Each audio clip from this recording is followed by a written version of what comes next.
Thank you for joining our webinar, A New Reality for Surgical Performance. Our speaker today is Dr. Justin Barad, co-founder and CEO of Osso VR, a virtual reality surgical training and assessment platform. Dr. Barad is a board-eligible orthopedic surgeon with a bioengineering degree from UC Berkeley and an MD from UCLA. Our webinar sponsor is Metalcraft and Riverside Machine and Engineering. Metalcraft and Riverside are leaders in close tolerance precision medical device manufacturing, including DFM, prototyping, production, complex assembly, and more. With complete in-house services, the two offer world-class production floors that provide manufacturability and functionality assistance, ensuring your needs are served quickly and with better results. Thank you to Metalcraft and Riverside Machine and Engineering for sponsoring this session. And Dr. Barad, thank you for presenting and sharing your expertise on the use of virtual reality in orthopedics. Well, thank you so much for having me. It's really exciting to be able to speak to you all about this topic, of which I'm quite passionate about. What we'll be talking about today is a little bit about my personal story and how I ended up working in virtual reality and surgery. Also a little bit about the company and the team, like who is Osso VR and what is our mission. Then we'll start diving into the problem we're trying to solve, the product itself, some demonstrations of it in action, and the clinical evidence backing it up. And then finally, we'll end on some sort of hot topics like the discussion of virtual reality versus augmented reality, and as well as interesting use cases that are emerging of virtual reality in human factors and usability testing. So to start with myself, I actually started out my career in video game development. So I've been programming for most of my life. I have a video game credit with Activision. What got me interested in healthcare was a family member who was very ill and hospitalized. And I just had one day started wondering, is there a way to use software and technology, not necessarily for entertainment, but to help people? So I ended up pivoting from computer science to biomedical engineering, which I studied at UC Berkeley. And in my head, I had this idea that I would invent healthcare technology. But I didn't have the faintest idea how to even get started with invention. So I sought advice from a mentor of mine, and he told me something that really sticks with me to this day. He said, if you want to invent something, you need to understand the problem you're trying to solve first. And he thought that the best way to understand medical problems was to be a doctor. So I took his advice maybe a little too literally, and that's what led me to attend UCLA for medical school. And then I stayed there for my orthopedic surgery training. And that's where I experienced what I really feel like is one of the biggest problems in healthcare today, which is how we train and assess our healthcare professionals with technical skills like procedures and surgery. And ultimately was able to combine my two passions of video games and healthcare and start Osso VR. So I'd love to kick off by telling you a little bit about the company and our mission. So our mission at Osso VR is to improve patient outcomes with better education and assessment, increase the adoption of higher value medical technologies, and democratize access to surgical education all around the world. Part of what makes Osso VR special is our underlying technology, but it's really the team that is what I like to call our not so secret sauce. So I'd love to go over a few key highlights of our 86-person team, which it seems to be growing all the time. So in addition to myself, we have other employed surgeons like Dr. Ross, who is a military veteran, Olympic athlete, and orthopedic surgeon. Our commercial team has entirely a medical device background coming from Medtronic, Smith & Nephew, Zimmer Biomet, Exactech, and Arthrex, just to name a few. Our VP of marketing is a former head of SMB marketing for Pinterest and was at Google before that. Our VP of product was a former general manager for all of PlayStation virtual reality. And our art director, Jonathan Sabella, joined us from Industrial Light and Magic, the studio behind Star Wars and many Marvel movies, and supervised the first team ever to win an Oscar for their work in VR, which is pretty astonishing. Osso VR is also home to the world's largest medical illustration team with 26 medical illustrators to date. So something we're really proud of. You'll also notice there are a lot of different kinds of faces at Osso VR, and we're really proud of our diversity and inclusion. Backing Osso VR is a pretty incredible clinical advisory board. We don't have time to go over all of these notable surgeons, but some highlights is the chair of our advisory board, Tom Crummell, is the former chair of surgery at Stanford. Also, we have Dr. Yamaguchi on the advisory board, who's the chief medical officer of Centene, a $111 billion healthcare organization. So in the spirit of our mentor, or my mentor, I'd love to talk about the problem that we're trying to solve and that I was seeing firsthand. I would be training at world-class hospitals, and it would not be uncommon for people to ask me to scrub out and kind of Google what to do. They would be stuck, and I'd have to look up videos or technique guides and kind of yell across the room and what to do. And often this was tied to sort of emerging surgical techniques or medical technologies. So I asked myself, what's really going on here? What is this problem? And what it boils down to is really what I see as three dynamics initially, and now a new fourth dynamic. So the first one is that there's simply too much to learn. So in a way, we're victims of our own success. Accelerating science and technology is constantly expanding the library of procedures healthcare professionals are expected to know how to do on demand. So I frequently tell this story where one day I was eating lunch, minding my business, and I was paged to drive down urgently to the LA Zoo to operate on a gorilla that was pushed off a cliff by his brother. Obviously, I had no idea. I was expected to know how to operate on a gorilla. There was a lot of Googling going on. He did great, but I highlight this story. One, it's really fun, but healthcare professionals are dealing with gorilla-like situations every day. A procedure maybe they've never seen before or only have seen very rarely, and we have very little ability to prepare currently. The second part of the problem is the increasing complexity of the procedures we perform today in healthcare. So newer medical technologies like robotics, navigation, and minimally invasive techniques tend to have much longer learning curves. So traditional open surgery might have a learning curve of 20 or so cases, whereas a robotic procedure might be more like 50 to 100. The third part of the problem is almost complete lack of assessment of technical ability and proficiency in healthcare. So to give an example, in my own surgical career, the only time I've really been assessed for my technical skills, I was asked to play the board game Operation and remove a piece without buzzing, which I did. But it's really important that we do better because right now, the way we make decisions in healthcare is after harm has already been done to patients with lagging indicators, as opposed to the inputs, which is the skill of the treating team. And the fourth dynamic, which is new, is of course this pandemic, COVID-19, where right now feels like we're on the tail end, hopefully, but we don't know what this new normal is going to look like. And the way that we support newer surgical procedures and medical technologies is likely to change, as well as behaviors of practitioners and how we train. So like I said, I was seeing all of this firsthand. I got involved in VR very early and immediately saw its ability to solve this problem. You can use it anytime, anywhere. You can train on any procedure. You can use your hands in a realistic way. You can get objective assessment for one of the first times ever. And then you can train as a team and train remotely. So I want to show a few examples of the technology in action and point out a few key things. So the first thing to note is that VR is a pretty mature technology. With the release of the Oculus Quest and the Oculus Quest 2, it's really affordable, portable, and highly functional. So it's pretty widespread as well. So most people have tried virtual reality, but when they see or they try Osso VR, what people say is, wow, this is quite different from what I've seen before. And part of this is the underlying technology, which we're investing around $17 million into, backed by Kaiser Permanente Ventures, and a team bringing techniques from Apple Industrial Light and Magic used on leading movies and video games as applied to surgical training. And leads to a level of clinical fidelity that really hasn't been seen in this space previously.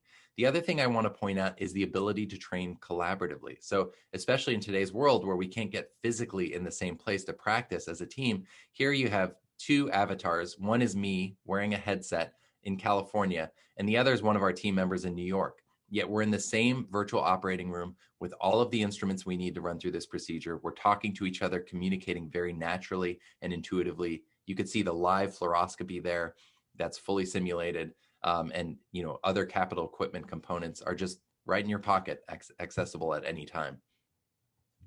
We've also found that Osso VR is widely applicable. While we got our start in orthopedics, we're starting to see a lot of use cases pop up in other specialties. So this is an example of Osso VR being utilized in the general surgery OBGYN space. So we're looking at the uterus there with the ovaries on the side. We're going to kind of spin around and look at the more superior aspect of the abdomen and the peritoneal space. And you see the small intestine with the overlying omental fat and the heart pulsating through the inferior aspect of the diaphragm. And not only is this at the fidelity level that you see, but this isn't a pre-rendered animation. This is running real time in a virtual reality headset, which is a huge technical accomplishment. This is some more work in the orthopedic space showing the fidelity of the anatomy library that we're pulling from, that we've created with our world-renowned art team. So you can see the subcutaneous fat, the IBAN, the skin markings, the distal femur here, ready to go for a knee replacement. And then also I can kind of skip ahead here and you can see the cross-section of the bone is just a level of fidelity that is simply jaw-dropping to me as a surgeon. The final example shows from shoulder arthroplasty. So you can see here, once again, pretty detailed anatomy, patient setup, positioning, and then even the instrumentation, what we're able to do at Osso VR is teach with a method we call show, don't tell. So we have even little hints as to where you should put your hand, like the fingerprints you see here on this retractor. So one of the ways that Osso VR works is by end-to-end assessing your knowledge of the steps of a procedure, a lot like a recipe or like a symphony, like understanding the notes to a piece and having it fully memorized, but also assessing your ability to do those things well and giving you the opportunity to fail. So this is an example where we're placing a pin in the proximal tibia for a tibial nail, which is used to treat tibial shaft fractures. And you're getting feedback like your starting point, your angle, and your depth. And you're also able to simulate fluoroscopy. And if you're having trouble sort of understanding 3D spatial concepts, to do things you couldn't do in real life, like pull out pieces of the anatomy and see how it's interacting with the instrumentation. So in addition to the quality that Osso VR brings to the table, we also bring scale. So we're the world's largest VR surgical training company with the world's largest library, and we're growing at a pretty quick clip. So now that you've seen the technology in action, most people, the next question they have is, well, does this actually work? And that was really important to me as a surgeon to make sure that this actually improves surgical performance. So this is a video from a study performed independently at UCLA where they took 20 trainees. 10 were trained in Osso VR to a set level of proficiency, which could be measured. And then 10 were trained traditionally as long as they needed until they felt fully confident to complete the procedure. Once again, we're seeing an orthopedic trauma procedure here. You'll see the individual on the right is about to get a congratulatory handshake. And if we look at the traditionally trained individual on the left, you'll see he keeps coming back to this sheet of paper. That's actually a list of steps that you can check if you need to, if you don't remember what to do next. He checks this 26 times. The Osso VR trained and assessed individual checks it 0 times. So this shows you the power of objective assessment versus intuitive or subjective assessment. So in this study published in the Journal of Surgical Education about a year ago, showed that the Osso VR trained individuals performed 230% better than the traditionally trained ones, which is an even bigger difference than we anticipated. This is a study on an arthroplasty procedure at a different institution. And this once again shows that the overall score improved with a jump from 27 to 33. The procedure time improved by just about 10 minutes. The number of redirections required, so where someone needed to step in, went down by 60%, and the training time was more efficient as well. This is a study published in a top 5 orthopedic journal that showed that the ability to complete a procedure without supervision went up from 25% with traditional training to 78% with Osso VR training and assessment. So once again, a pretty massive jump. This is a study of 38 individuals, so a pretty massive study. Once again, it showed that whether you're looking at training time, procedure time, or number of redirections, everything improved significantly with Osso VR training and assessment. You might ask the question, do people like training this way? How are surgeons receiving the technology? So this was a study performed at Wake Forest that answered that question. And they found that 100% of the trainees there found Osso VR to be effective and would recommend it. And they also found it to be enjoyable and intuitive. So this is really important because if your training platform is frustrating to use or not fun, people are not likely to use it. And then at that point, it doesn't matter how effective it is because people aren't going to want to engage with it. And then finally, I think one of the studies I like the best, this is a motion analysis study performed at Wake Forest where they put motion trackers on individuals doing the actual procedure and then individuals training in Osso VR. And as you can see here, the two modalities are almost indistinguishable. So what you're doing in the virtual reality platform is actually very high fidelity and very true to life. So how is the medical device industry utilizing Osso VR? So they're utilizing it for education to drive long-term adoption of their technologies. We know that early case experiences with a medical device is not optimal if you've been minimally trained. So if a learning curve is 50 to 100 cases and you've only done it once a few months ago, that's not going to be a great experience, and you're going to perceive as a healthcare professional the device to be clunky or unsafe. It's also very useful for training your educators and your sales force in how to best support the device. It's also an incredible tool to rapidly demonstrate the device and also track surgeon proficiency as they move along their learning journeys. And then also, and we'll talk about this a little bit about the end, is a really interesting platform for usability testing and human factors engineering. So another common question we get is, what about augmented reality? Isn't that a natural evolution of virtual reality? How related are these technologies? So I think it's an interesting question. To me, I have found after, this is our fifth year of doing this and around the fifth or sixth year of these technologies being out there, that these technologies are ideal for very different use cases. The power of VR is its affordability.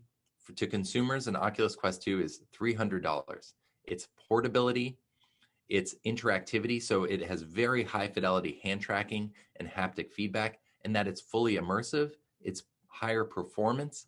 And so where virtual reality is very useful is where you need to have access to people and equipment without wanting to manage all of the logistics of that. So if I wanted to practice, say, a minimally invasive spine procedure, in order to do that, I would need to find a space.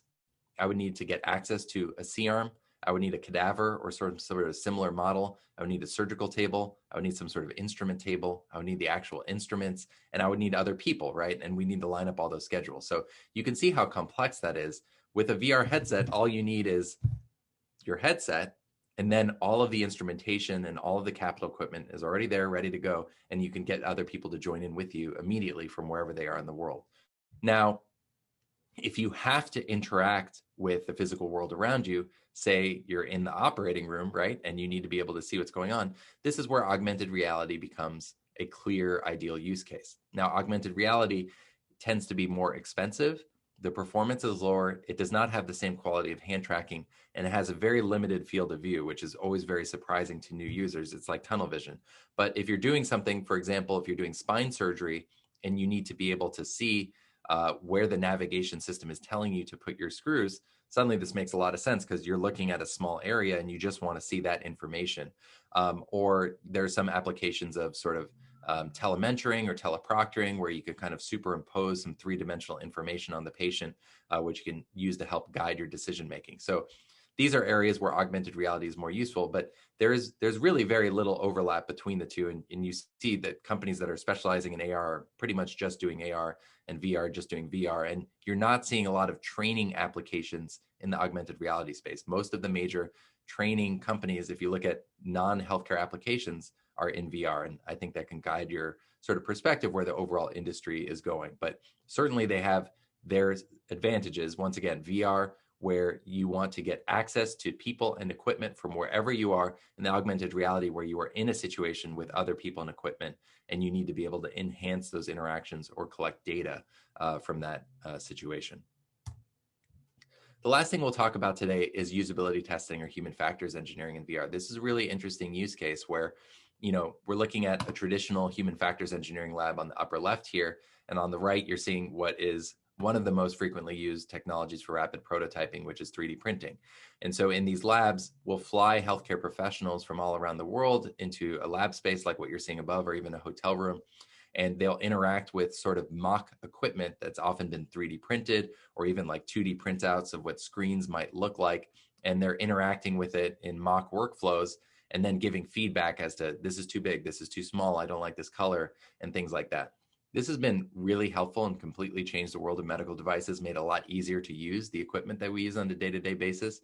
But as you can imagine, this is very time consuming and expensive to print all these devices, fly everyone out. You can only do these labs every so often because people's availability are very limited. But what we're seeing now is that with Osso VR, we are able to load these devices into virtual environments and provide that feedback. And so you can do effectively the same thing without anyone needing to travel. So this is a really exciting use case of the technology and something that we're seeing pick up, especially during the pandemic. And more, I think this will be more of a mainstream way to, especially in the early iterative process, to more rapidly and more efficiently do these iterations and feedback sessions. So thank you so much for having me today. Hopefully this was a helpful high-level overview of Osso VR, its effectiveness and use around the world for surgical training and assessment, but also how it's starting to be used more and more in the medical device industry and other areas like human factors engineering, and maybe some thoughts on how other technologies like augmented reality is best utilized in our space of procedural care within medicine. So thank you so much for having me here today.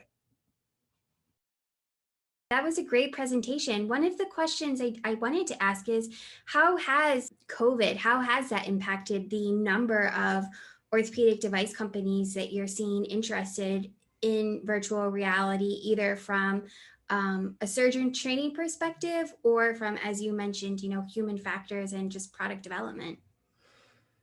Yeah, I mean, maybe as one metric you could look at, pre-pandemic, we were around 26 people, and now we're 86. So Yeah, fair enough. it's definitely led to pretty rapid growth. And if you think about it, especially after our formal training in healthcare, the main way that we get ongoing education is at large-scale courses or conferences. So it could be a course with 20 to 100 surgeons or a conference with thousands.